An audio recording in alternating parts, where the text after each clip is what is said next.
सिंह, कांग्रेस के हौसले बुलंद हैं। उन्होंने तो अपनी सरकार बना ली, 4 दिन के अंदर शपथ भी दिलवा ली, मंत्री भी तय, डिप्टी सीएम भी तय। और आप 3 राज्यों में सरकार बनाने के बाद अभी तक ना सीएम तय कर पाए, ना शपथ ग्रहण की तारीख तय कर पाए। चल क्या रहा है आरपी सिंह? मानक, अगर आपके स्टूडियो में कोई डाइनिंग टेबल हो जहां पर आप परिवार के 4 लोगों को बुलाकर चर्चा कर कुछ भी तय करा लीजिए, कितना समय लगता है? लोकतांत्रिक प्रक्रिया है जिसके अंतर्गत विधायकों से चर्चा होगी, जो बड़े नेता हैं पार्टी के वहां उनसे चर्चा होगी, और उसके बाद जो सेंटर में लीडरशिप है उससे चर्चा होते हुए फिर तय होगा। ये नहीं कि सुबह सुबह ब्रेकफास्ट के टेबल पे 4 लोग बैठे और तय कर लिया। पहली बात। दूसरी बात, अभी मेरे दोस्त सापड़ा साहब कह रहे थे कि इंडी अलायंस की बड़ी चर्चा कर रहे थे। अरे अच्छा होता है नीतीश कुमार जी कुर्मी नेता नीतीश कुमार जी को बुला लिया होता। याद है ना रेवंता रेड्डी ने क्या कहा था कि केसीआर की जो लीनेज है, डीएनए, वो कुर्मी है और मेरा डीएनए उनके डीएनए से बेहतर डीएनए है। उन्होंने टीवी चैनल पे कहा कि मेरा डीएनए उनके डीएनए से बेहतर डीएनए है, तेलंगाना का डीएनए। तो आज अपेक्षा थी कि कुर्मी नेता श्रीमान नीतीश कुमार आते और रहते उस शपथ ग्रहण में। पता नहीं क्यों नहीं बुलाया, जब जहाँ आए नहीं वो, या क्या कारण रहा होगा, मुझे बहुत जानकारी नहीं। अगर आपके पास हो तो अपडेट कर दीजिएगा। परंतु जो सच है कि आज भी दक्षिण भारत के अंदर, हालांकि हम उत्तर दक्षिण में बहुत हम विभाजन करते नहीं, ये कांग्रेस ने नया सिलसिला शुरू किया है, साउथ और नॉर्थ का प्रोसेस शुरू किया है, डिवीजन का इनके नेताओं ने शुरू किया है। परंतु अगर मैं जो आपकी गिनती के हिसाब से, आज भी हम as a national party largest party हैं, 29 सीटें हैं हमारे पास, कांग्रेस से ज्यादा सीटें आज भी हमारे पास वहां पर जो दक्षिण के जो राज्य हैं उनके अंदर। परंतु हाँ, कांग्रेस ने ये नया सिलसिला शुरू कर दिया दक्षिण और उत्तर का, और ये भी कहना शुरू कर दिया कि हम दक्षिण के अंदर आए हैं, दक्षिण में हमने सुपड़ा साफ कर दिया, सब प्रकार की बातें करनी शुरू कर दी हैं। अब उसका उत्तर समय आने पर देश के लोग देंगे। ये जो डिवीजन करते हैं, जो देश को बांटने की कोशिश करते हैं, कभी धर्म के नाम पर, कभी इस चुनाव में जाति के नाम पर, अब और कुछ नहीं चला, धर्म और जाति नहीं चली तो चलो दक्षिण और उत्तर के नाम पर कर लें। तो अच्छा, ये उनकी राजनीति। अच्छा, आप कह रहे थे टाइम लगता है। आरपी सिंह जी, 4 दिन हो गए, कितना टाइम लगता है 3 राज्यों में सीएम चुनने में? क्या मतलब क्राइटेरिया क्या है, क्या सोच के सीएम चुन रहे हैं? मानक गुप्ता जी, आपके यहाँ डिबेट का टॉपिक तय करने में समय लगता होगा ना, रोज के रोज भी क्या टॉपिक तय करना है। ये तो नहीं कि आप सुबह उठते हैं और सुबह उठकर तय कर लेते हैं, और कई बार टॉपिक कुछ और तय होता है और आते आते शाम तक आते कुछ चर्चाएं और हो जाती हैं, कुछ नई संभावनाएं हो जाती हैं, कुछ नए फैसले हो जाते हैं, समाज में कुछ नई चीजें उभर आती हैं, उसके कारण से फैसले बदलते हैं, फैसले किए जाते हैं।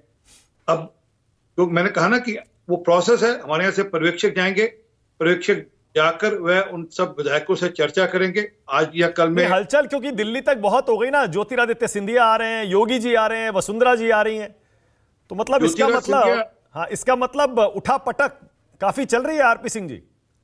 ज्योतिरादित्य सिंधिया जी दिल्ली में पिछले 3-4 दिन, परसों तो खुद मिलकर आया उनसे, तो 3-4 दिन से दिल्ली में ही है। पता नहीं आपको कहां से लग रही है। आज नड्डा जी से मिल रहे हैं ना, वो मैं ये कह रहा हूं, नड्डा जी से मिल रहे हैं, पार्टी के राष्ट्रीय अध्यक्ष हैं, उनको तो मिलने चाहिए। क्योंकि मतलब मैं भी नड्डा जी से मिलने जा रहा हूँ अगले 2-3 दिन में, मेरी भी एक मुलाकात होने वाली। मैंने तो आप भी हैं क्या रेस में?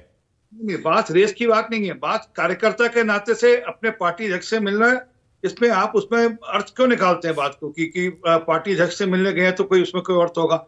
हाँ, ज्योतिरादित्य जी मध्य प्रदेश के बड़े नेता हैं, सेंटर में कैबिनेट के मंत्री हैं, उनकी भी राय मैंने रखेगी, उनसे भी राय ली गई होगी या ली जा रही होगी।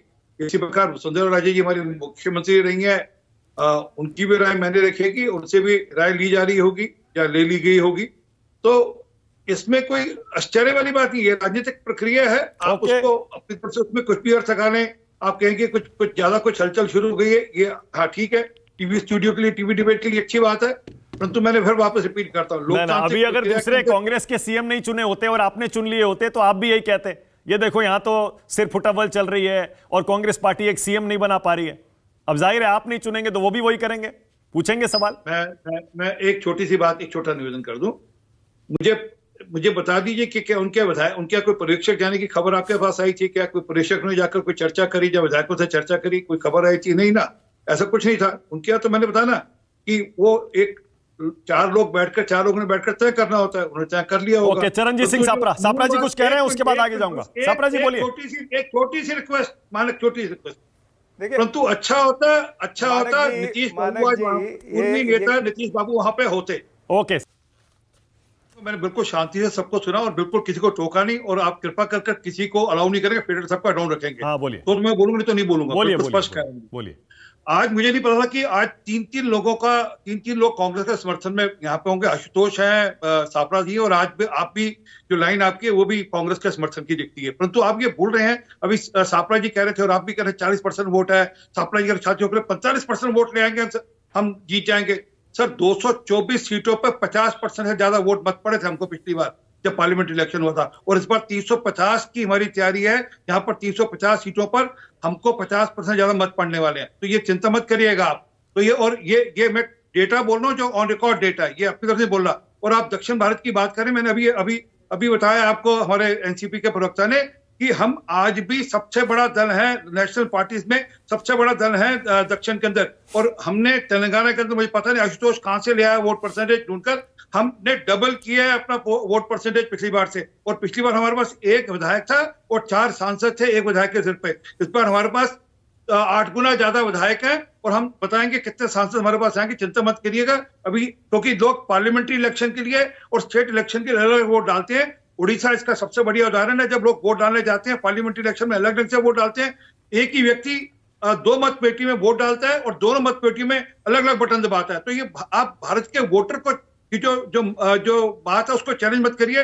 भारत के वोटर को आप इतना मत गिरा हुआ समझिए, इतना मत दिमाग से पैदल समझिए। कांग्रेस के एक मिनट की वो कांग्रेस के नेता राहुल गांधी जैसे नहीं है जिनको ये नहीं पता कि एएम और पीएम में क्या फर्क होता है। इसलिए कृपा कर भारत के मतदाता के जो सोच है उसको मत चैलेंज करिए। अच्छा, और मैं सुनिश्चित मैं आपसे एक सवाल पूछ लूं। एक मानक भाई आपको याद है, मैं जब लोंडे साहब ने को आपने बुलाया था तब मैं कहकर गया था कि राजस्थान से सूखड़ा साफ होने वाला है।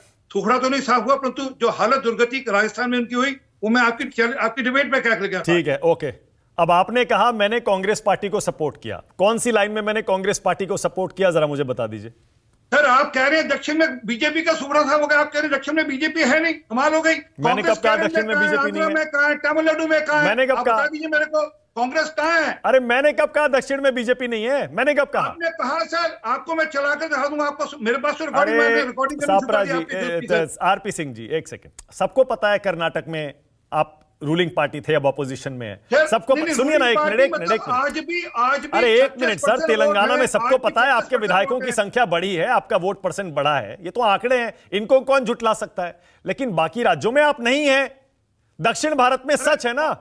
आपकी कौन सी सरकार है बताइए? दक्षिण भारत में एक थी, वो भी चली गई। तमिलनाडु में कांग्रेस का क्या है? अरे सर कांग्रेस का क्या है? 27 सीटें हैं कांग्रेस की, 27 सीटें 131 में से, आपकी 30 हैं। आपकी 30 हैं, उनकी 27 है, ये भी मैंने बताया ना। आपके साथ दोबारा बैठूंगा डिबेट के अंदर, सुनिए, मैं मई के महीने के रिजल्ट के बाद आपके साथ बैठूंगा। इस पर हम तमिलनाडु में भी चमत्कार करेंगे, मेरी बात नोट कर लीजिएगा। तो ये बोलिए ना, कहकर जाता हूं, मैं ये मानने को तैयार हूं, आप अपना दावा कर सकते हैं, लेकिन मैंने सच्चाई बताई। मैंने कहा दक्षिण में आपकी एक भी सरकार नहीं है, अब एक थी वो चली गई। लोकसभा में आपकी 131 में से 30 सीटें हैं, ये भी सच है। कांग्रेस की 27 है, ये भी सच है। पहले तक कर्नाटक में और तेलंगाना में उनकी सरकार, कांग्रेस की सरकार नहीं थी, उसमें क्या हो गया? परंतु आज भी पौंडीचेरी में हम लोग वहां पर अलायंस में हैं, होम मिनिस्टर हमारा है। अच्छा ठीक है, सापरा जी कुछ कहना चाह रहे हैं, सापरा जी क्या कह रहे हैं, बोलिए। 40 से 45% अगर दक्षिण भारत के लिए या तमिलनाडु के लिए ये बोल रहे हैं तो मुंगेरी लाल के सपने देखने दीजिए भाई मुंगेरी लाल के सपने देखिए ना। हम क्या ना बोल रहे हैं कि तमिलनाडु में आप देख रहे हैं सपने, देखते रहिए, लोकतंत्र में आपको अधिकार है मुंगेरी लाल बनने का, बनिए मुंगेरी लाल, हम तो यही कह रहे हैं ना। लेकिन ये भी आज की तारीख में हकीकत है कि दक्षिण भारत में भारतीय जनता पार्टी की सरकार नहीं है, इसी पे चर्चा हुई ना। ऊपर वोट डालना पड़ता है। अरे चर्चा तो ये है कि सरकार है या नहीं है, आपके चिल्लाने से सरकार नहीं बन जाएगी। ओके, टाइम खत्म हो रहा है, 10 सेकेंड आसिम वकार के लिए, 10 सेकेंड, एक मिनट। ओके, टाइम खत्म हो गया। आरपी सिंह जी प्लीज, सापरा जी, एक सेकेंड। देखिए आज आसिम वकार की पार्टी का भी दिन है, क्योंकि उनकी सरकार गई है आज। दुखी तो थोड़ा बहुत तो होगा आसिम वकार, सीने में दर्द थोड़ा बहुत मान लीजिए ना।